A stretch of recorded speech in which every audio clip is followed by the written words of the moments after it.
नमस्कार साथियों, कैसे आप सब। आशा करते हैं आप लोग जहां भी होंगे, जैसे होंगे, अच्छे होंगे और खूब पढ़ाई लिखाई कर रहे होंगे। स्वागत है आपका सीयूटी कॉन्सेप्ट पर। साथियों, आज हम इकोनॉमिक्स डोमेन्स के सिलेबस पे आज हम चर्चा करने वाले हैं। अगर आप बीए प्लस बीएड और बीकॉम प्लस बीएड की तैयारी करने वाले हैं तो आपको इकोनॉमिक्स आपके लिए बेहद ही महत्वपूर्ण विषय होने वाला है। तो आज उसके हम सिलेबस में, उसके डोमेन के सिलेबस में क्या क्या होगा, आज हम एक एक करके अच्छे से उसके बारे में चर्चा करेंगे। तो सबसे पहले मैं आपको बता दूं कि हमारी जो ऐप है, हमारी जो कोचिंग की हमारी ऐप है, उसको ने टारगेट बैच को लॉन्च किया हुआ है। टारगेट बैच के नाम से हमारी जो है बैच आ गई है। आप इसको जाके परचेज कर सकते हो। ऑफर प्राइस अभी 1799 चल रहा है। आप इसको जाके हमारे ऐप से डाउनलोड करिए सीयूटी कॉन्सेप्ट को और उस पर जाके अपने कोर्स को परचेज कर लीजिए, ठीक।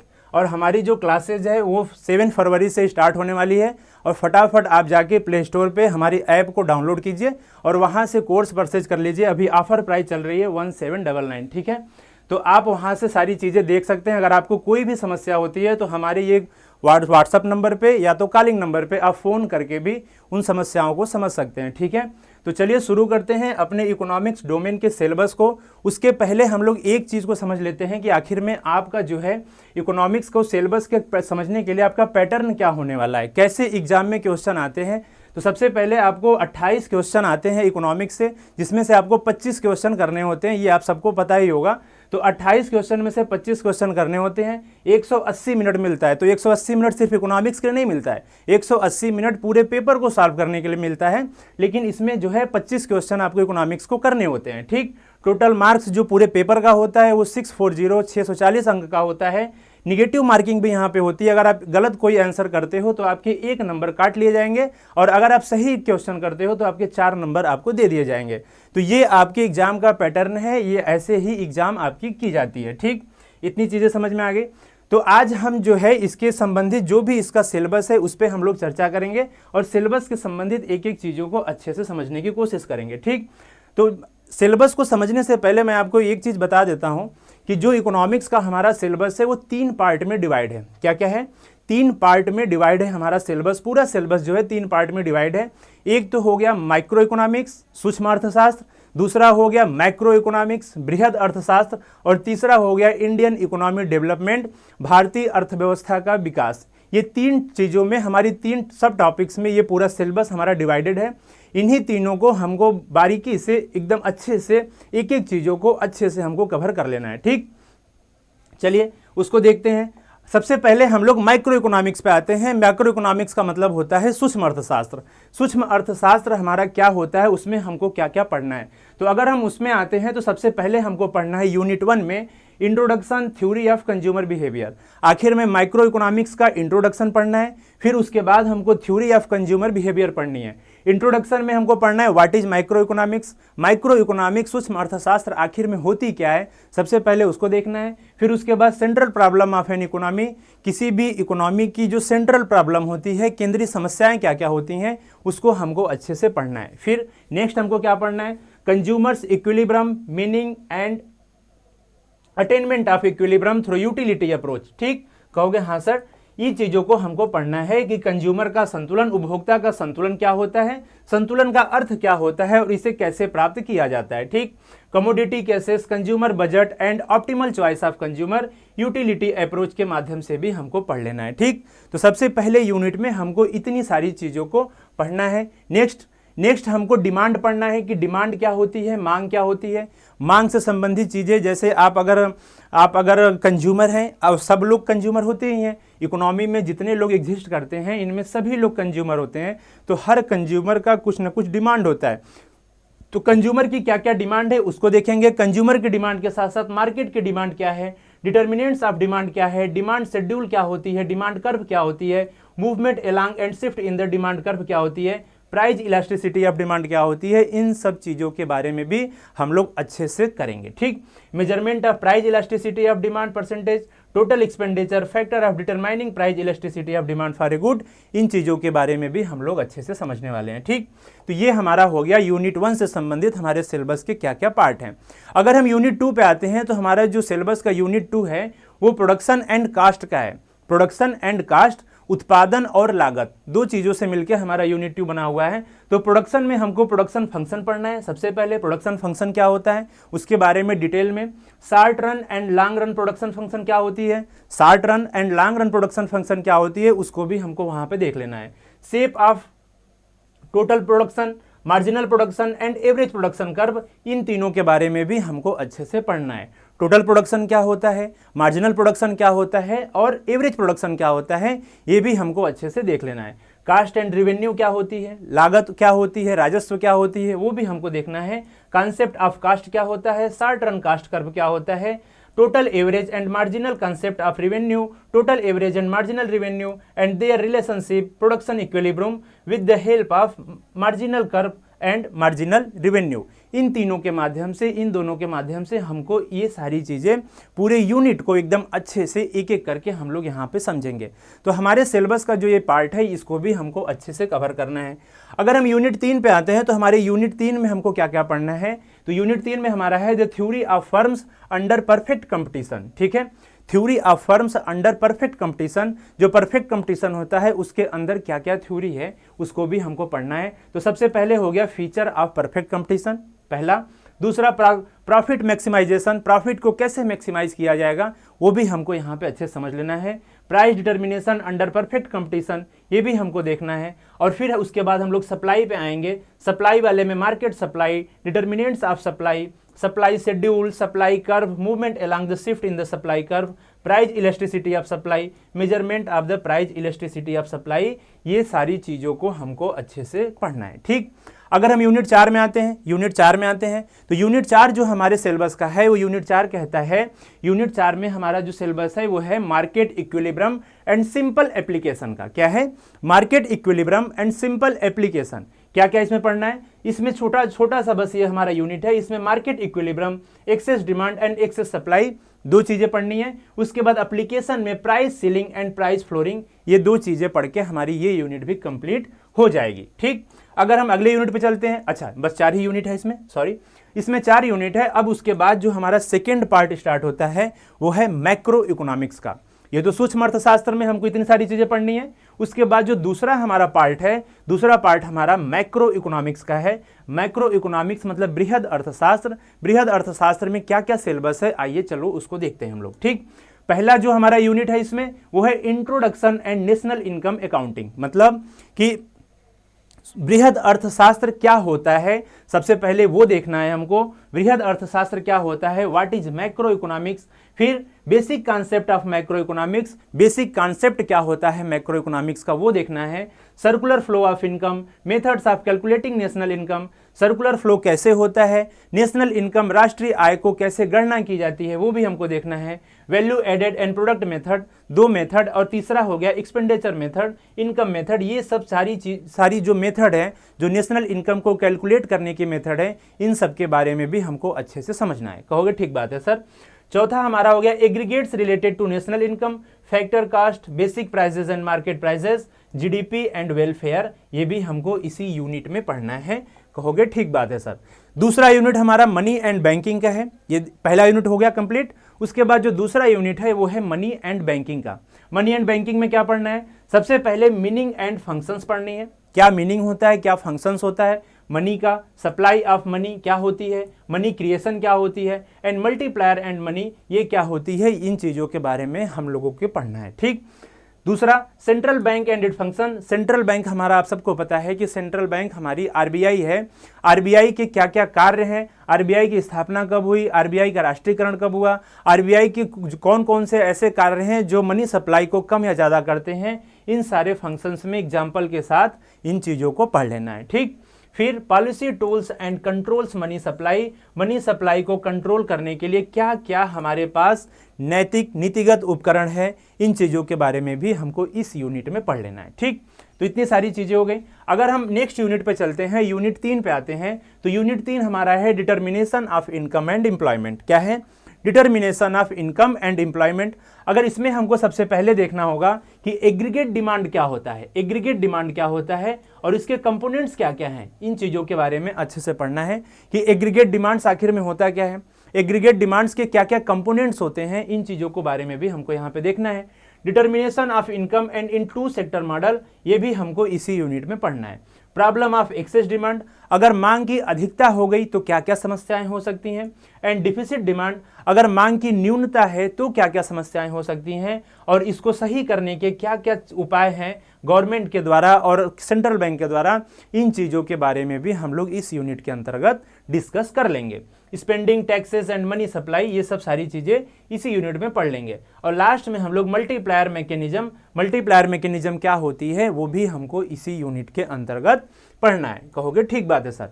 चौथा यूनिट जो हमारा है वो है गवर्नमेंट बजट एंड इकोनॉमी। क्या है? Government budget and the economy. इसमें हम लोगों को क्या पढ़ना है? सबसे पहले गवर्नमेंट बजट पढ़नी है, इसके मीनिंग क्या है, इसके ऑब्जेक्टिव क्या है और इसके कंपोनेंट्स क्या हैं, इन सारी चीज़ों को हमको अच्छे से पढ़ लेनी है। गवर्नमेंट बजट आखिर में क्या होती है, गवर्नमेंट बजट के कितने कितने कंपोनेंट्स होते हैं, फिजिकल बजट क्या होती है, डिफिसिट बजट क्या होती है, सरप्लस बजट क्या होती है, इन सब चीज़ों के बारे में एक एक करके बहुत अच्छे से हम लोग समझने वाले हैं। ठीक।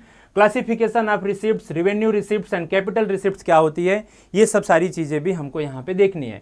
Classification of expenditure, revenue expenditure and capitalisation of expenditure, ये सब सारी चीज़ें भी यहाँ पे हमको देख लेनी है। Surplus and D balanced, surplus and deficit budget, measure of the government deficit, ये भी हमारे सिलेबस के पार्ट हैं और इस सिलेबस के पार्ट को हम लोग इसी यूनिट के अंतर्गत कवर कर लेंगे। लास्ट हमारा जो यूनिट है इसमें open economy and micro economics का है। ठीक है, क्या कह रहा है? पहला जो हमको इसमें पढ़ना है वो पढ़ना है बीओपी। बीओपी का मतलब होता है balance of payment. Balance of payment का मतलब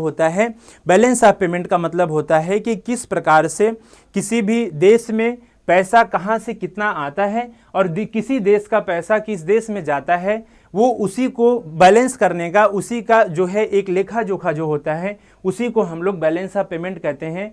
क्या क्या उसके मैकेनिज्म हैं, क्या क्या उसके टूल्स हैं, क्या क्या उसके कंपोनेंट्स हैं, इन सब सारी चीज़ों को हम लोग यहाँ पे पढ़ने वाले हैं। सरप्लस क्या होता है एंड डिफिसिट क्या होता है, ये भी हम लोग यहाँ पे पढ़ेंगे। ठीक। फॉरेन, उसके बाद ये तो एक हो गया बीओपी। उसके बाद हमारा जो नेक्स्ट है वो है एफईआर का, foreign exchange rate. Foreign exchange rate की क्या अर्थ होती है, fixed and flexible rates and managed floating, merits and demerits क्या हैं इसके, और एक्सचेंज रेट रिजाइम्स क्या है, ये सब सारी चीज़ों को भी इसी यूनिट के अंतर्गत हमको कंप्लीट करना है। ठीक। नेक्स्ट हमारा इस सिलेबस में है determination of exchange rate and managed floating. इन सारी चीज़ों को भी हम लोग इसी यूनिट के अंतर्गत, यूनिट 5 के अंतर्गत हम लोग कवर करने वाले हैं। तो हमारे सिलेबस का जो ये पार्ट है इसमें हमारी 5 यूनिट हैं और हम लोग फिर इसके तीसरे पार्ट में एंट्री करते हैं।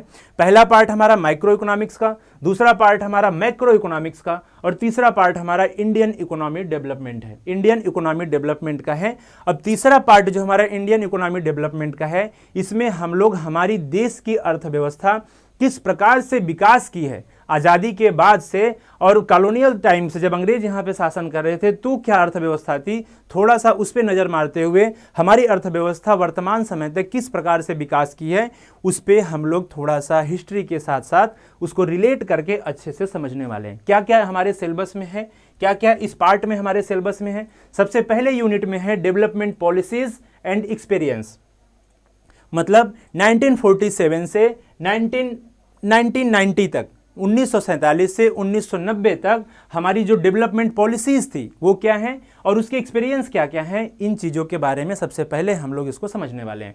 इसमें क्या है, इसमें सब टॉपिक क्या हमको पढ़ना है, a brief introduction of the state of Indian economy on the eve of independence, मतलब आज़ादी की पूर्व संध्या पर भारतीय अर्थव्यवस्था की क्या स्थिति थी, हमको सबसे पहले उस पर थोड़ा सा चर्चा कर लेना है। नेक्स्ट हमको क्या पढ़ना है, भारतीय आर्थिक प्रणाली और पंचवर्षीय योजनाओं के सामान्य लक्ष्य क्या क्या थे, Indian economy system and common goals of 5 year plan, जो पंचवर्षीय योजनाएं लगातार बनाई जा रही थी, जो लास्ट पंचवर्षीय योजना 2012 में 12वीं पंचवर्षीय योजना बनाई गई जो 2017 तक चलने वाली थी, लेकिन उसके पहले सरकार बदलती है और पंचवर्षीय योजनाओं को समाप्त करके नीति आयोग लाई जाती है। तो क्या क्या उस समय आज़ादी के समय पंचवर्षीय योजनाएं बनाने के क्या लक्ष्य थे और उनसे क्या क्या प्राप्ति हुई, वो सब के बारे में भी हम लोग थोड़ा सा समझने वाले हैं। ठीक। मेन फीचर्स क्या हैं, problems and policies of agriculture क्या है, institutional aspect and new agriculture strategy क्या है, industry 1956, SSI role and importance and the foreign trade, इन सब चीज़ों के बारे में भी हम लोग इसी यूनिट में समझने वाले हैं। ठीक। नेक्स्ट हमारा जो यूनिट 2 है इंडियन इकोनॉमी डेवलपमेंट का, वो है इकोनॉमिक रिफॉर्म्स सिंस 1991।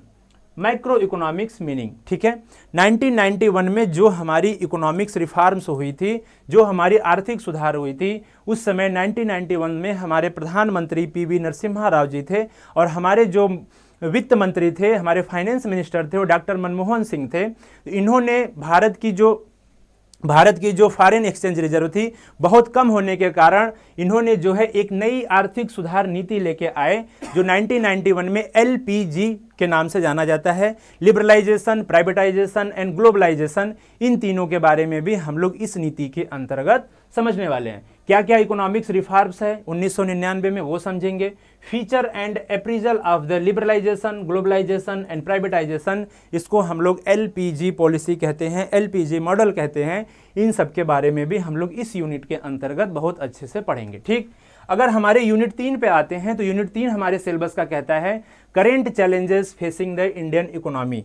क्या क्या वो चैलेंजेस हैं, क्या क्या वो करंट में चैलेंजेस हैं जो हमारी इकोनॉमी के सामने फेस करने को मिल रहा है। ठीक, सबसे पहला है ह्यूमन कैपिटल फॉर्मेशन, जो हमारी मानव पूंजी है उसके फॉर्मेशन के बारे में हम लोग समझेंगे। How people becomes resources, role of human capital in economic development, growth of educational sector in India. इन सब चीज़ों के बारे में भी हमारे सिलेबस में दिया गया है, इन सब चीज़ों के बारे में भी हमको पढ़ना है। रूरल डेवलपमेंट, जो हमारी ग्रामीण विकास है, इसके बारे में क्या मुख्य मुद्दे हैं। क्रेडिट और मार्केटिंग से संबंधित सहकारी समितियों की भूमिका, कृषि विपणन प्रणाली, कृषि विविधीकरण, वैकल्पिक खेती, जैविक खेती, इन सब चीज़ों के बारे में भी हमको 1 बाय 1 करके, एक एक करके जो भी हमारे सिलेबस में दिया गया है उसको हम लोगों को ठीक से पढ़ना है। ठीक, नेक्स्ट क्या है, नेक्स्ट जो है हमारा एम्प्लॉयमेंट, रोजगार को हम लोगों को पढ़ना है। हमारे सिलेबस में नेक्स्ट जो लिखा गया है वो है रोजगार। फॉर्मल एंड इनफॉर्मल सेक्टर में वर्क फोर्स पार्टिसिपेशन रेट में ग्रोथ और बदलाव क्या है, समस्याएं क्या हैं और इसकी नीतियां क्या क्या हैं, इन सब चीज़ों के बारे में भी हम लोगों को अच्छे से यहाँ पे पढ़ना है। Environment and sustainable development, definition and function. Environment and sustainable development क्या है, इनके बारे में भी सिलेबस में दिया गया है, जिसको हमको अच्छे से यहाँ पे इस यूनिट के अंतर्गत देख लेना है। State of Indians environment, strategy of sustainable development, ये भी हमारे सिलेबस का पार्ट होने वाला है। भारत के पर्यावरण की स्थिति क्या है, सतत विकास के लिए क्या क्या रणनीतियाँ हो सकती हैं, इन सब चीज़ों के बारे में भी हमारे सिलेबस में दिया गया है। लास्ट यूनिट जो हमारे इस पार्ट का है, यूनिट 4, वो इस पार्ट में हम लोगों को क्या पढ़ना है, तो हमारे यूनिट का नाम ही है development experience of India, A comparison with neighbours. मतलब जो भी हम लोगों ने विकास किया है और हमारे जो पड़ोसी देशों की अर्थव्यवस्था है उनसे हम लोगों की क्या स्थिति है, उनसे हम लोग कंपैरिजन करेंगे, उनसे हम लोग तुलनात्मक विश्लेषण करेंगे। इन चीज़ों के बारे में भी हमको इस यूनिट में पढ़ना है। क्या क्या पढ़ना है, एक कंपैरिजन विथ नेबर्स, पड़ोसी देशों के साथ तुलना करेंगे। फिर क्या क्या इशू है इकोनॉमिक ग्रोथ के, पॉपुलेशन के, सेक्टरल डेवलपमेंट के and other human development indicators क्या क्या हैं, इन सब चीज़ों के बारे में भी हमारे सिलेबस में दिया गया है। नेक्स्ट हमारा दिया गया है क्या क्या डेवलपमेंट की स्ट्रेटजी होनी चाहिए, इन सब चीज़ों के बारे में भी हम लोगों को इस सिलेबस के अंतर्गत पढ़ लेना है।